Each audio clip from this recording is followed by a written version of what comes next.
Well, hey everyone, this is Chris DiFurio with Keys to the Shop, and welcome to another edition of Shift Break. Today's episode is brought to you by La Marzocco, who has been making espresso machines by hand in Florence since 1927. And of course, you know, La Marzocco is a household name. This is the kind of machine that you take one look at it. It's iconic, and their reputation is built on listening to their customers and creating innovative, dependable, quality espresso machines that are at the heart of some of the world's best coffee bars. And one of the espresso machines they've made, the KB90 espresso machine, demonstrates that dedication to innovation for the sake of their customer. They invented straight-in locking portafilters that reduce the amount of wrist torque that you have to use as a barista to lock in the portafilter. There's the scale built into the drip tray to increase the accuracy of extractions. And as if that was not enough, the machine also has auto flush as a feature to help clean the group head in between shots. So that's just one example of many types of espresso machines that La Marzocco has. Reach out to one of their salespeople today, info@lamarzocco.com. Also check out their website, lamarzocco.com. Today's episode is also brought to you by Espressly. Espressly creates custom branded mobile apps for coffee shops, for independent operators who want to create something special for their customers and offer something convenient at the same time. Mobile ordering, of course, is continuing to grow. It's here to stay. And, you know, one of the things you want to do is stand out. You don't want to be just another dot on the map. And Espressly helps you do that by bringing the culture and the feel of your brand into the palm of your customer's hand. It's a no-risk model with Espressly. There's no setup or development fees. You get a drive-through payment scanner, receipt and label printing capabilities. All of the data is stored in the app, and it integrates with some of the world's best payment processing systems. And of course, that includes Square. To find out more and have them get started on your custom branded mobile app today, go visit them over at espressly.co. That's espressly.co. Okay, everyone. Well, today I wanted to talk about something that I think is extremely important for everybody who is working in a coffee bar, whether you're a barista or an owner, whatever it is. And it has to do with the story that we tell ourselves around what's happening in the moment and how sometimes we can complicate and assign too much meaning to things that are happening in the moment and allow them to derail us because of maybe just being new to the position that we're in. And all of us, no matter how long we're in a particular space, at some point, there's going to be something new that we experience. And even though we have a lot of competency in this area or that area, in the one in front of us, we actually don't have as much confidence, and we might be back to square one. I remember when I was first a barista, and when things would go wrong on the bar, I would freak out. I would really feel like I would get red in the face when something spilled. I just took this as a sign. It's a sign that, you know, you're just making everything worse. This is not what you're supposed to be doing, or everyone probably hates you, or, you know, this is embarrassing. I felt really embarrassed about it. And the longer that I worked in coffee and saw that at the tail end of coffee being spilled or a plate being broken or forgetting about, a detail of a customer's order, I realized that I'm alive. I'm alive. I can't believe it. And it didn't kill me. It didn't ruin me. This was not the end of my career, but in the moment, my emotions told me that it was, because I had imagined somewhat of an idyllic version of what it was going to be like to be a barista. And maybe my imagination wasn't as explicit as actually sitting down and creating a vision board and walking through the story of what my day is going to be like today, Act 1. It wasn't like that, but I think subconsciously I had this idea that my intentions, which were good and noble, and I want to do a good job, my intentions were being met with resistance. The machine wouldn't do what it was supposed to do. The customer wasn't as nice as I thought they could have been. My coworkers were not working the way that I imagine, coworkers should work together. And then I would stink the place up with my own mistakes and bad attitude or forgetfulness, whatever. We all do these things. And then we're tempted to say, because of that thing, I feel like an imposter. I feel like this is not for me. It's evident. The signs are there. This is a sign. It's not a sign.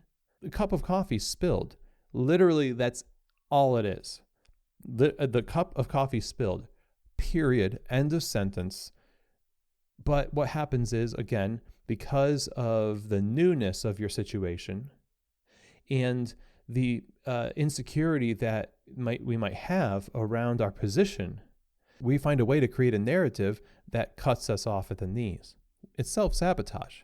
And the only way to combat that kind of self-sabotage is self-care.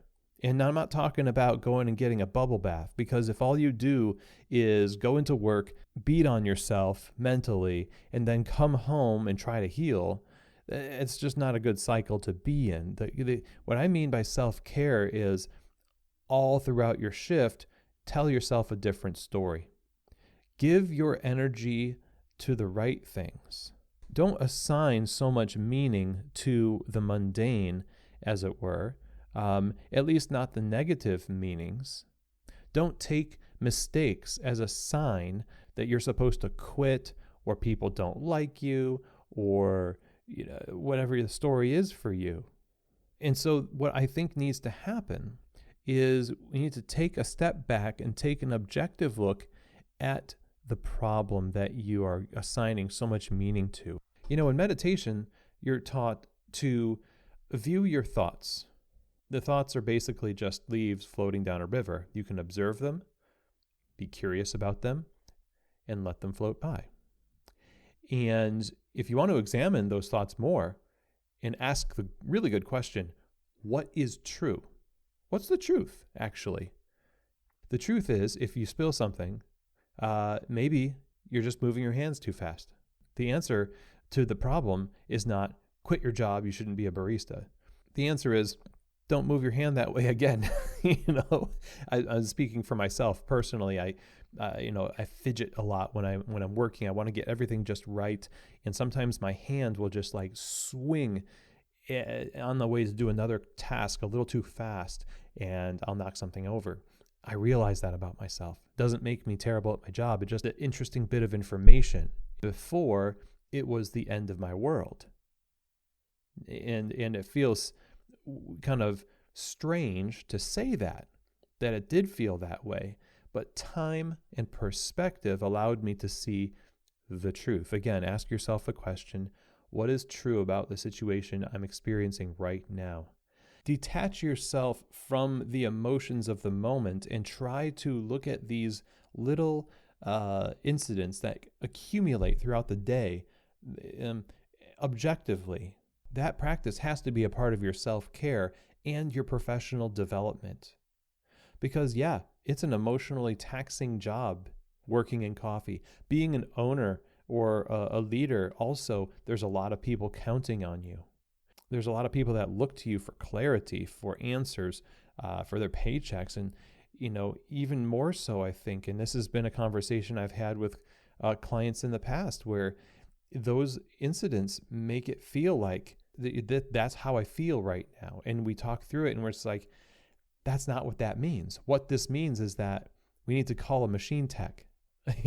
We need to call an espresso machine repair technician to address this. That's literally all it means. And when you start viewing things like that, then you empower yourself to create solutions that will take care of those thoughts on the back end. You'll start to rack up little wins. You'll get that technician there and they'll fix the machine and boom, it's done. The soap dispenser fell off the wall again because the adhesive wasn't that great. Put it back on. Okay, so as you start to do that, your capacity to handle those problems is strengthened because you have a reputation with yourself for looking at problems objectively and knowing that you can handle it. And the beauty is, again, on the back end, those insecurities or emotional burdens that you brought into the job and then inadvertently kind of used the job's experiences to validate those negative ideas, those things end up starting to become better. And that brings a lot of confidence, that brings those emotions in check, and that creates more energy for you to devote to things in the business that need you the most. Instead of devoting so much energy to this minutia, by assigning it so much emotional meaning, you can devote your energy positively to the relationships in the business, foundational elements of the cafe, all of that stuff. It frees you up in more ways than one.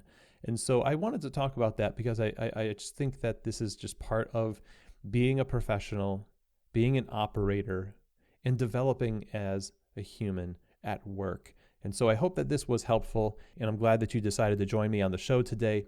Share this episode with a friend or somebody who you think can use this information in coffee. Thank you so much, everyone, for following Keys to the Shop on Instagram. And don't forget to subscribe to the show. I will see you here next week on another edition of Shift Break. From Keys to the Shop.